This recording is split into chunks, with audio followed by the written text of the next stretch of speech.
When you are a beginner landscape photographer, every new thing you learn about landscape photography makes you think, "Wow, this I'm starting to learn so much." And as time goes by and you learn more and more, and you go out and you photograph, so the more you're doing this, you realize how little you know, because you encounter a lot of situations when you realize that you're not able to capture the true spirit of that moment in your photos. And that is why I think a constant preoccupation of the landscape photography should be to study great landscape photos. Now, it's a little bit difficult to do this these days because we tend to see landscape photography in terms of how many followers a photographer has, and it's not always the case. So it's a little bit difficult to decide what photos are good landscape photos. But I will try to include here 6 classic landscape photographers with 6 of their photos, and I will try to offer you 6 tips that result from those photos. Hey everyone, my name is Toma, Phototom here on YouTube, and this channel is all about landscape photography. So if you're interested in this topic, make sure to subscribe and maybe share this channel or this video with your friends. Now, if you want to learn more about landscape photography, or if you want to support me, I have a landscape photography ebook where I talk about my vision about landscape photography, how I'm picking the subject, composition, and then I talk about 50 case studies where I present to you the settings, the gear that I use, why I did those framings, the editings, and so on. So I think it's a lot easier for you to learn by looking at some examples. Now, if you also want to learn how to edit, because this is a really big part in landscape photography, I have only one course right now on how I'm editing my foggy forests, and maybe I'll create another one on general landscape photography, but for now you have this one. So let's get back about those 6 tips related to landscape photography that result from the photos made by 6 great classic landscape photographers. First tip is from photographer Michael Kenna, and this is something that is going to be valid with all these photographers. I don't have access to high resolution photos from them, so you'll have to accept the low resolutions one. The thing that I think is very important is to gather information and to learn something from all these photos, not having the high resolution images. So I'll start with Michael Kenna, and the tip that I have for you from the photos of Michael Kenna is to keep it simple. And in numerous occasions I said during my workshops, if you think your compositions are simple, just take a look at Michael Kenna and you will realize how complex your compositions are. Sorry for that. So I'll start with this photo where I often say you have to be Michael Kenna to think about this kind of composition. Of course, that now I've seen this type of composition and I can replicate it, but it's something that it will always be a trademark of Michael Kenna. And he does something with his photos, for example in this one also, that when he presents the subject straightforward with no other compositional elements in the photo. And this is a very simple and minimalist approach, and sometimes it works, sometimes it's not. So you need certain conditions in your landscape and some atmospheric conditions that can make a photo like this work. So if you want to keep it simple, yes, you can keep it simple, but you need to develop a method to create these simple images where you present the subject straightforward with no other compositional elements.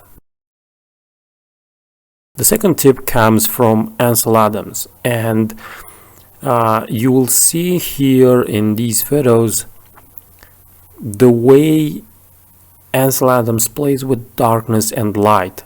And this is a very powerful method to make the attention of the viewer go where you want that attention to go. So you have these elements of darkness over here, and then you have this light over here.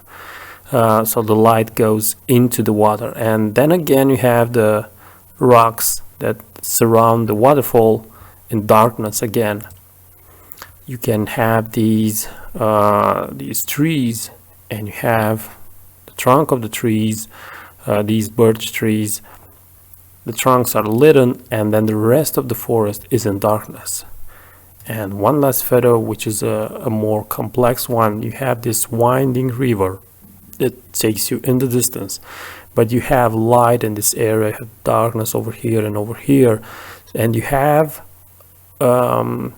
it's almost like the photographer is playing with the areas of darkness and light in order to create a trail that the viewer will take through the photo. So it's a very powerful way in which you can create a journey inside your photo.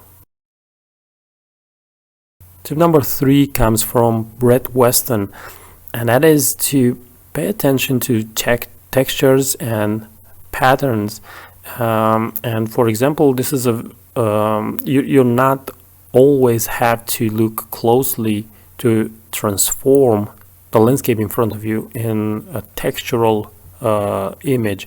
These are sand dunes, and these are probably huge, but you don't realize this because they are taken out of the context, and you only see the texture and the form and the shapes that the wind created in the sand. Again, you see the shapes in the sand. This is a very different way of looking at texture and pattern, but again, it's kind of in a way it's the same thing. And again, you see this game of darkness and light. And one last image, which is dry mud. It's I mean, you can't go you can't go and find something that it's more basic, and yet you can frame it in a way, and you can make the imagination of the viewer think of different things.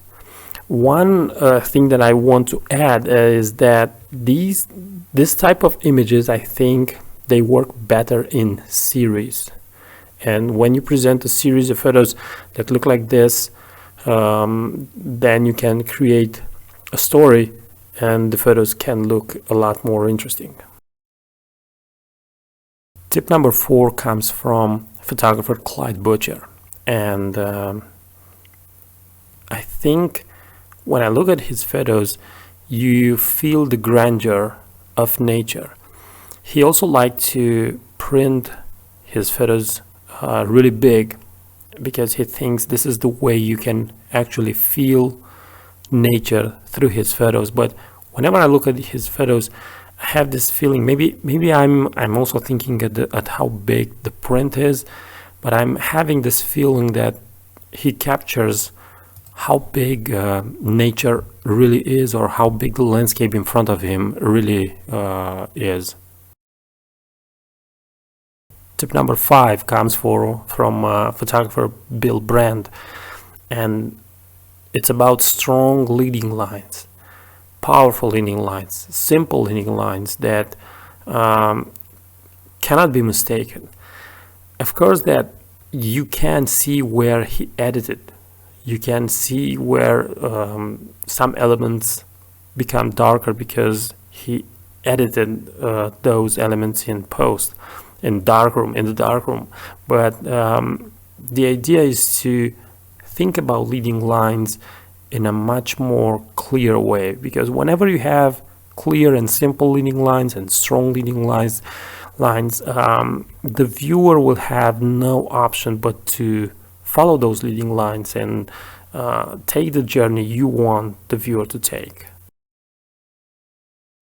And tip number 6 is from Takeshi Mizukoshi, where he creates depth again by alternating light and darkness. You have darkness, light, and then darkness in the end.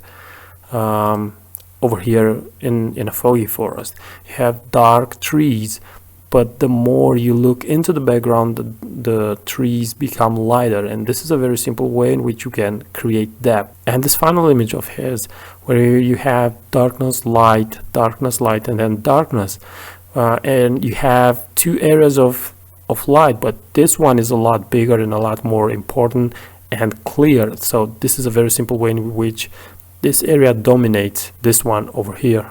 That was it. Hope this was useful. Again, if you want to support me or if you want to learn more about landscape photography, check out my ebook on landscape photography. The link is in the description of this video. And until next time, keep on photographing, because it's the only way that you can get better. Bye bye.